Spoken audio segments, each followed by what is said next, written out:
Realizou-se hoje em Leiria o segundo Conselho Nacional de 2018 do PSD.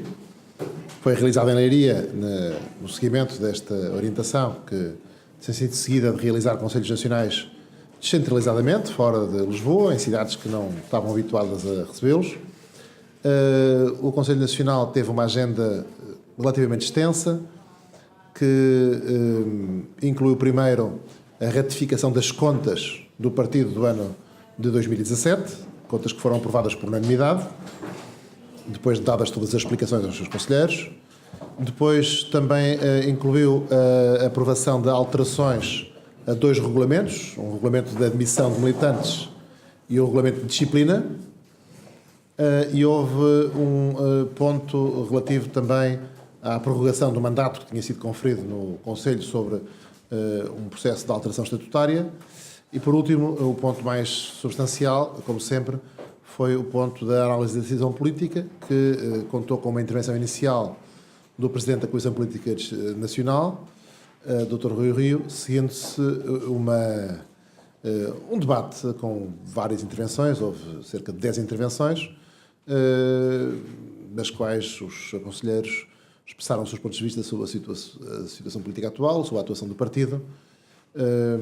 Foram, enfim, com diversos contributos, no essencial, convergentes em relação à atuação política que o partido tem vindo a ter nas últimas semanas e meses, desde o último Conselho Nacional. Era fundamentalmente isto que eu tinha a dizer sobre questões mais substanciais, relativamente, designadamente, aos regulamentos e às alterações. Temos aqui o Sr. Secretário-Geral que poderá responder a questões se tiverem. Entretanto, se tiverem outras questões sobre o Conselho Nacional, eu também estou disponível para responder. Sobre a questão do que eu discutir do regulamento de disciplina dos militantes e da possibilidade de vir a expulsar militantes que sejam intransitáveis no lugar de condenados, isso vai por diante, foi por diante, terá efeitos em relação a casos passados ou não? Sobre isso, o Sr. Secretário-Geral é que responde. Em primeiro lugar, dizer-vos que foram aprovados dois regulamentos com os mesmos princípios, que era credibilidade e eficácia e, ao mesmo tempo, conduta dos militantes que ponham em causa o bom nome e a conduta e a confiança no partido. Como acabou de dizer, não há expulsões diretas, nem a expulsão é a única sanção que prevê esse regulamento de disciplina. É o Conselho de Jurisdição que analisará qualquer pedido que vá a favor dessa infração. O acusado terá o direito de defesa, terá todos os meios de recurso, não há recursos automáticos, os recursos são normais e têm a defesa do próprio e, portanto, não há ninguém expulso só porque cometeu determinado ato ou determinada infração. Primeiro tem que se provar, depois tem que pôr em causa o bom nome e a confiança que o partido depositou nele, depois defende-se e só depois terá uma decisão final. Aqueles militantes que concorram por outro partido numa data de eleição, nomeadamente autárquicas, esses também... mantém-se a questão, podem vir a ser expulsos?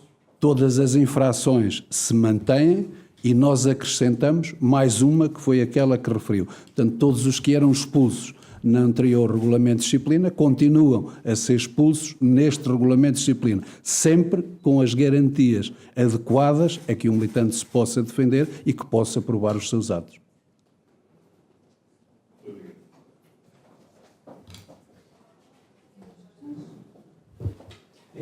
Em relação à questão da admissão de novos militantes, qual é a alteração substancial? Duas alterações substanciais no regulamento de admissão e transferência. Primeiro, em relação à admissão, nós colocamos no regulamento condições objetivas para que as secções se pronunciem sobre a expulsão, no caso da não admissão. Até aqui a secção recebia e podia invocar qualquer motivo subjetivo para que o militante não fosse admitido. Neste momento constam do regulamento todas as eventuais causas que têm que obedecer a respectiva não admissão. Isto tira a subjetividade à admissão e, ao mesmo tempo, encurtamos os prazos em que as secções têm que dar os pareceres e a Comissão Nacional também dar os pareceres para que rapidamente se possam admitir os militantes e não haja vetos de gaveta, conforme se possa chamar. Nas transferências, fizemos exatamente a mesma coisa, que era, até aqui, bastava estar 3 meses inscritos numa secção e podiam pedir a transferência para a outra, podendo, em massa, poder votar numa secção, bastava estar em 3 meses na outra e podiam votar também e regressar à origem. Pusemos um prazo de 3 anos para que nada disso possa acontecer, porque no meio do mandato, que são de 2 anos, há mais um ano e a pessoa, mesmo que se peça a transferência, não pode votar nas eleições da outra secção para onde pede a transferência. O Conselho Nacional está de alguma forma preocupado com aquilo que parecem ser indícios de divergência entre a liderança do partido e o grupo parlamentar? Não, antes pelo contrário, nunca houve divergências, há interpretações diversas sobre determinados assuntos, o partido mostra sempre que essas divergências, no final, a vontade do presidente do partido é a que prevalece e viu-se neste Conselho Nacional, não vi nenhuma divergência nem com o grupo parlamentar, nem com nenhum militante aqui dentro, nem com nenhuma tendência do partido, ao contrário do que às vezes perpassa para a opinião pública. Houve algumas relações alteradas?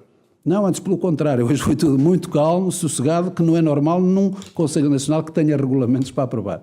Em relação aos regulamentos, a condenação por corrupção já estava prevista? Não, aquilo não é condenação por corrupção, é por atos praticados que ponham em causa ou não, pode ser corrupção, pode ser tráfico de influências, pode ser qualquer infração que tenha natureza criminal e que o Conselho de Jurisdição, depois de ouvir a respectiva pessoa, entenda que põe em causa o bom nome do partido, rigorosamente maneira. E não estava, portanto, é uma nova infração disciplinar para fazer face a esses comportamentos. Devido ao resvalar das contas e à preocupação do líder do partido em que elas batam certo e que o prejuízo não venha a aumentar, como aconteceu agora, passará a depender de uma aprovação central de todo o tipo de despesas que as várias secções do partido possam querer fazer a nível nacional? Não, nós, neste momento, apresentamos o estado atual sem nenhuma inflação de números. Nós fomos capazes de dar o resultado real do que são as contas do partido. Para quê? Para que todo o partido se possa empenhar em dizer isto é um combate de todos e temos que reduzir o respectivo déficit e o respectivo prejuízo. E vamos consegui-lo. Já implementamos medidas concretas na sede, nos serviços internos, para que isso possa acontecer, reduzindo a despesa, fazendo com que todas as despesas sejam cabimentadas e só podem ser pagas se tivermos tesouraria para fazer isso, e vamos responsabilizar também, por isso também os regulamentos contêm isso, que essa parte eu não referi, que é os mandatários financeiros, que normalmente é nas eleições autárquicas que a dívida aumenta e que o prejuízo aumenta, passam também a poder ser responsabilizados por condutas financeiras que ponham em causa a sustentabilidade económica do partido. E também o mais importante, nós não resolvemos isto sozinhos, nem nós, nem os outros partidos, porque deparamos com uma dificuldade que é a alteração da lei do financiamento partidário em relação às campanhas eleitorais, onde se possa responsabilizar quem, em nome do partido, manda fazer despesa e que não esteja mandatado para tal. E nós vamos fazer, dentro de pouco tempo, apresentar um projeto de lei nesta matéria e esperamos que os outros partidos que têm o mesmo problema possam aderir a esta modificação da lei do financiamento para se poder resolver definitivamente essas tais mandado fazer despesas por aqueles que às vezes não têm legitimidade para o fazer. O Conselho Nacional está alinhado com o líder do partido naquilo que parece ser uma aproximação ao Partido Socialista em termos de governação futura? Está alinhado com a estratégia do partido, todo o Conselho Nacional e todo o partido. E não é uma aproximação ao Partido Socialista. Nós não confundimos o interesse nacional pura e simplesmente com o interesse partidário. Pomos sempre o interesse nacional quando for necessário, faremos oposição quando for necessário também.